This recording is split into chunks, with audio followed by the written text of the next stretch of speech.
Come with me now behind the scenes to see how millions of these berries get dipped one at a time.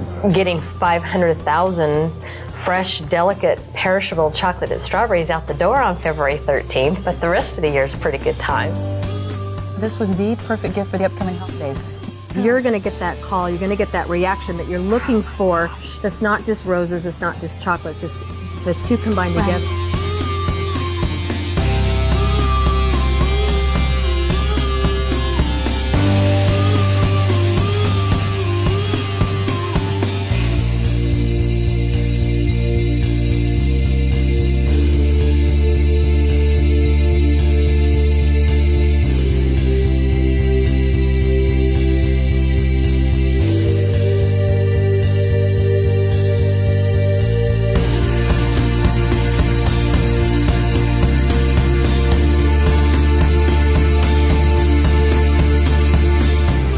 I was destined to sell strawberries for a living.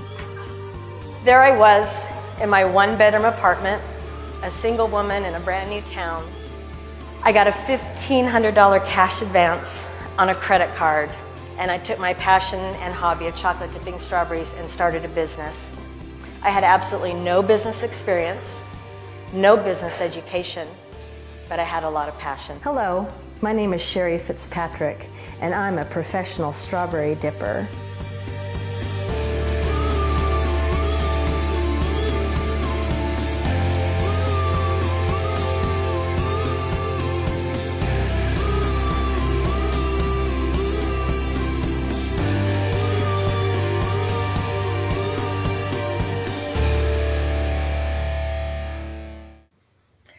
Hello everyone, I'm Susan Siravo, and today I'm joined by Shari Fitzpatrick, who is the founder of Shari's Berries, and she's also an author and a speaker. And I'm also joined by Lloyd Drumm, who is our Senior Business Transition Strategist with Comerica Wealth Management. So welcome to both of you. Thank you, Susan. Thank you. So for Small Business Week, we are so excited to be talking to Shari because you're the founder of a nationally known business. So thank you so much for spending some time with us today. It's an honor. It's an honor for a berry dipper to even be asked to be here. Oh, Really. thank you. Thank you. And then we're also going to check in with Lloyd a little bit later to talk about business transition planning. So Shari, I want to start with you with some questions about building your business early on. Tell us, how did you get your start? Well, I'm from a small town in Southern Oregon, and my dad always had a garden which included a strawberry patch for me, and it got real hot in the summer, and somehow it became my job to go out and pick the strawberries. And so my love affair with strawberries began as a 5-year-old little girl, and they quickly became my favorite fruit. And when I graduated from high school, graduated from the same high school my grandma did in a little tiny town, and didn't know what to do with my life, but I knew I wanted to have fun and enjoy whatever I chose to do. And so I went to community college in Eugene, Oregon for a couple of years. And it was about that time that my older brother invited me to move to Los Angeles to work for his mortgage firm as a mortgage broker.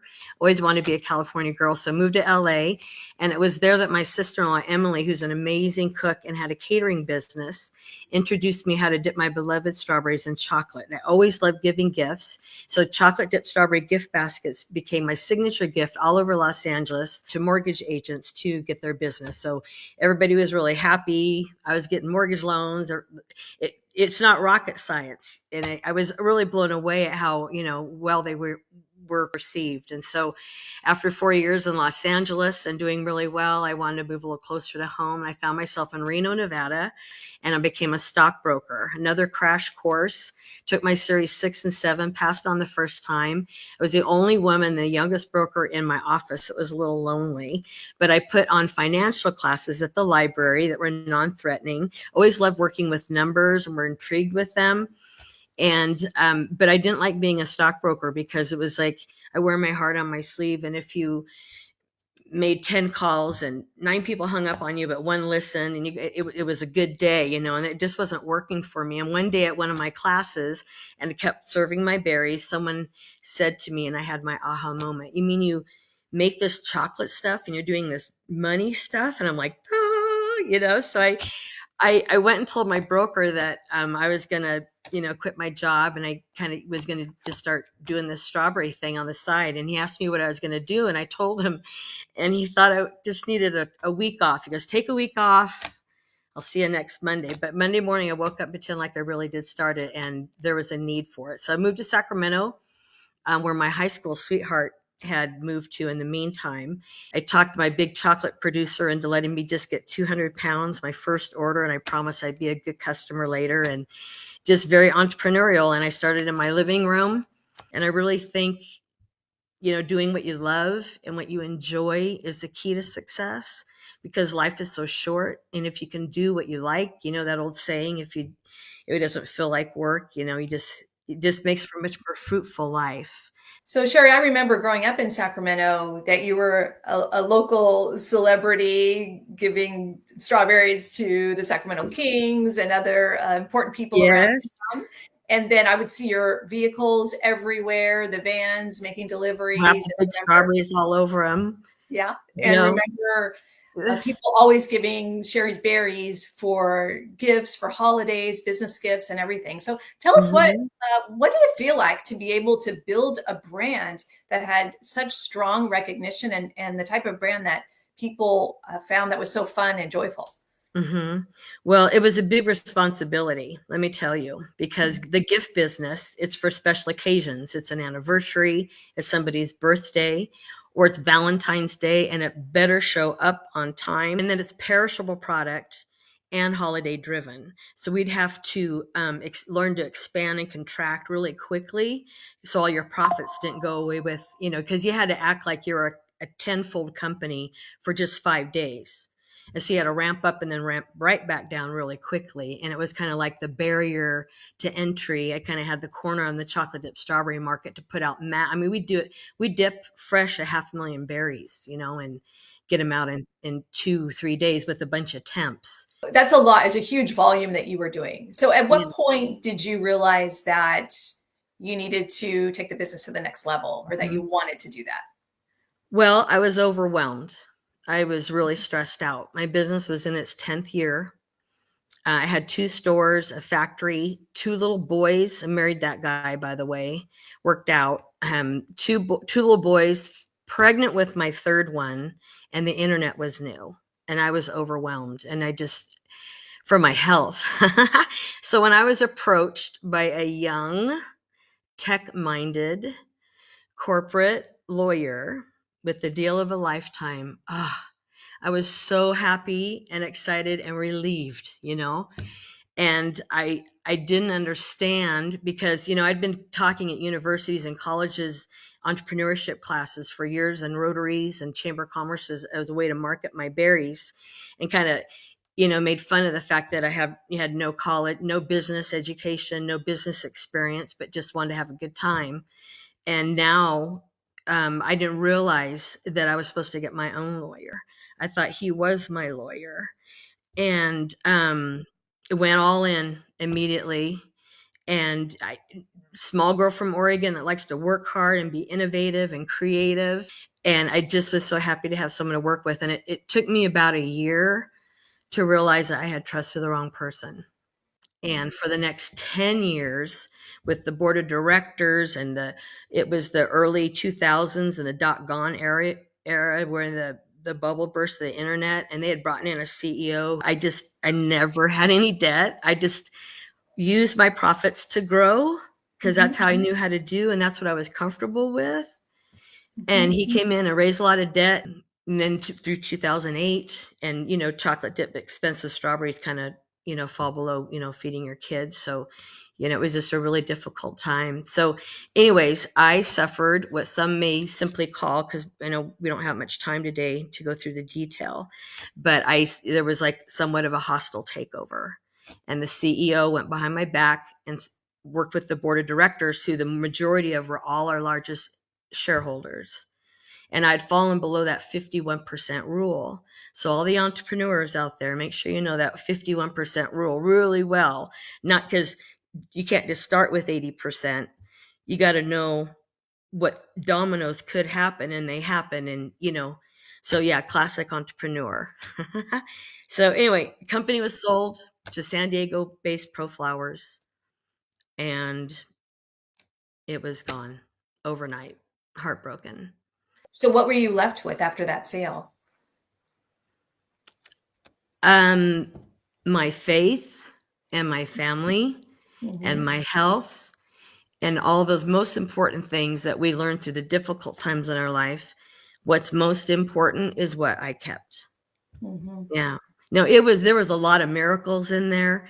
I kept all the assets of the whole local region, liquor licenses and, and this and that. I got a book deal. I turned my speaking into a career.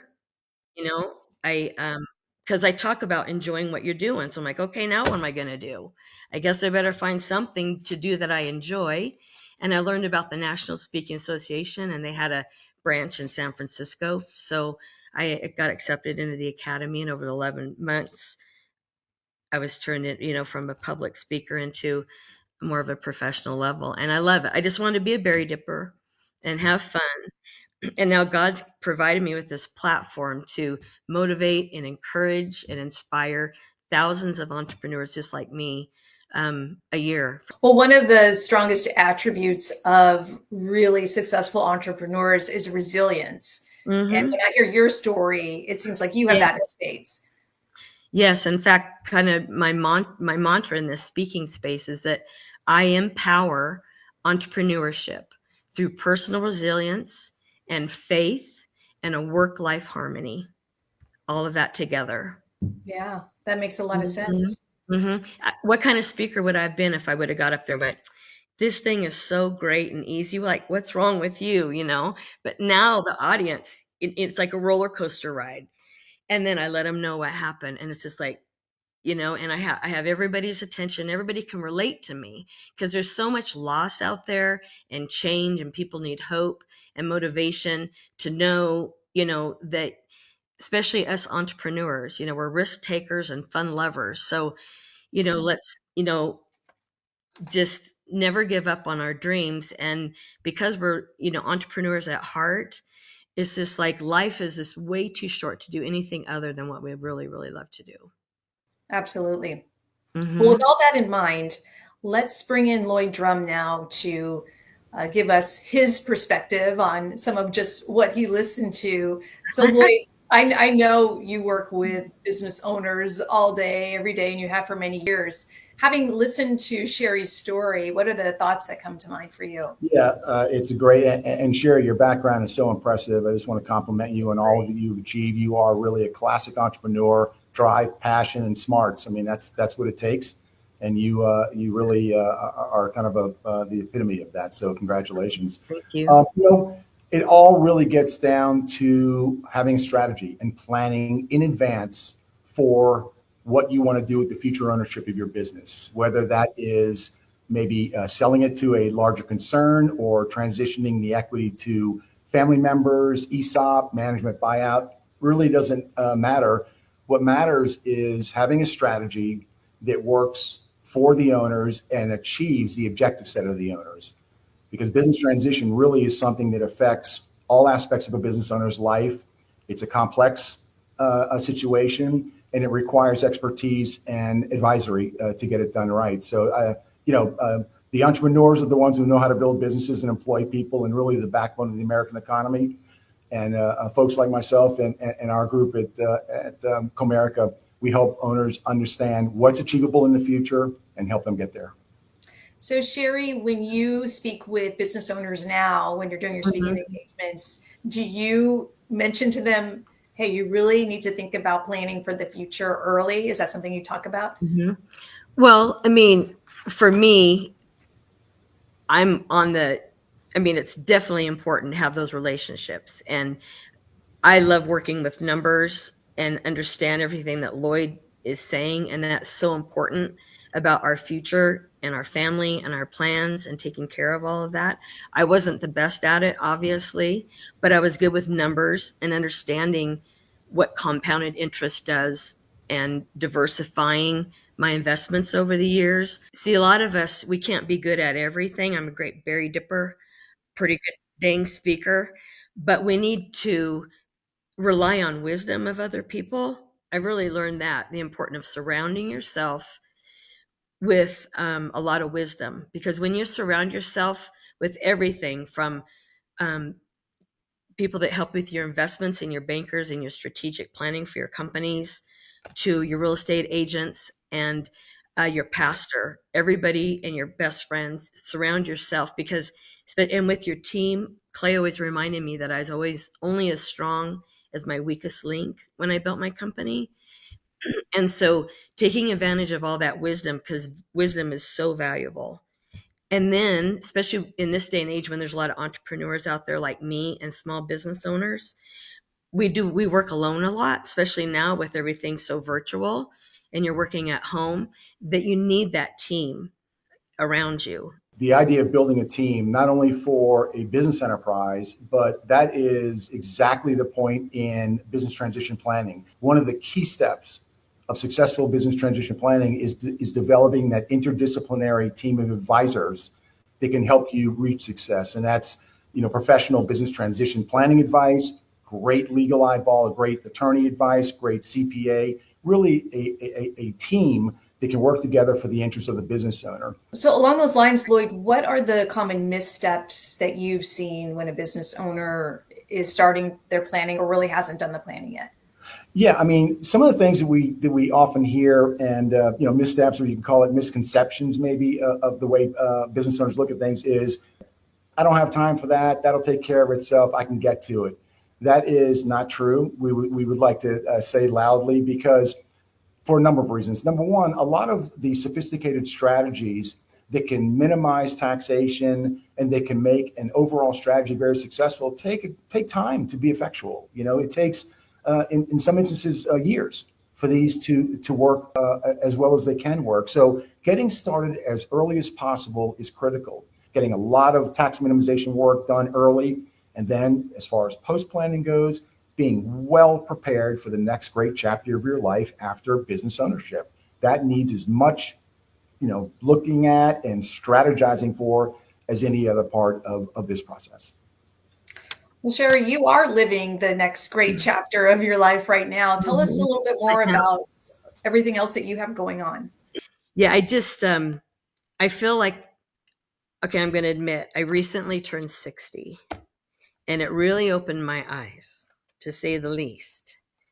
And all of this stuff I've been preaching about, how fast our life goes by and how short it is and how important it is to enjoy it, is really kind of starting to turn into bucket list kind of stuff. But I feel like the first 50 years of my life, I was so driven to build up, save up, stow away, be successful, and, just all of that. And now I can truly feel and say that the second 50 years of my life, I really, really want to see what I can leave behind. And so about 6 years ago, I saw online that there were kids living in the dump outside my beloved Puerto Vallarta. And I couldn't stop thinking about it. So I went down there on just a trip to research and hit the ground running. Met a gal named Vera Falk from Washington State. For over 65 years, she's dedicated her life to helping these families. And what she learned was that if you break the chain of education, of non-education, get these kids educated, which is not easy when you're poor and living in Mexico in extreme poverty. And so now that's become my passion project, and everything is online under boysandberries.org, boysandberries.org. I'll have you post all this stuff. Okay. And for the last 5 years, I've helped families just directly, brought awareness, recently built my first house for a family who had baby girl twins, prematurely lived in toxic dirt. One of the babies didn't make it, and I got them a house built before. And Hannah, she's amazing, and it was a Hannah's House project, and I'm working on my second house. And then they also help families change the trajectory of their family by giving them businesses. Like one of the dads was really good at making pizza out front of their little shack. They live in tar paper pallet shacks. And so one of the other donors from Canada, they were craftsmen. They came down, they built him a pizza parlor, the sign, the furniture. Another donor got him a mixer, the dough. And now there's a pizza parlor outside the dump. They're so busy, they're hiring people, and it's changing. So anyways, I love pearls. And there's also another donor that taught these 4 moms how to make this beautiful jewelry with these beautiful pearls, but they need someone to help them sell it. So I launched motherjungle.love. Madre Silva is our community, which translates Mother Jungle. So motherjungle.com.love. They're all mothers.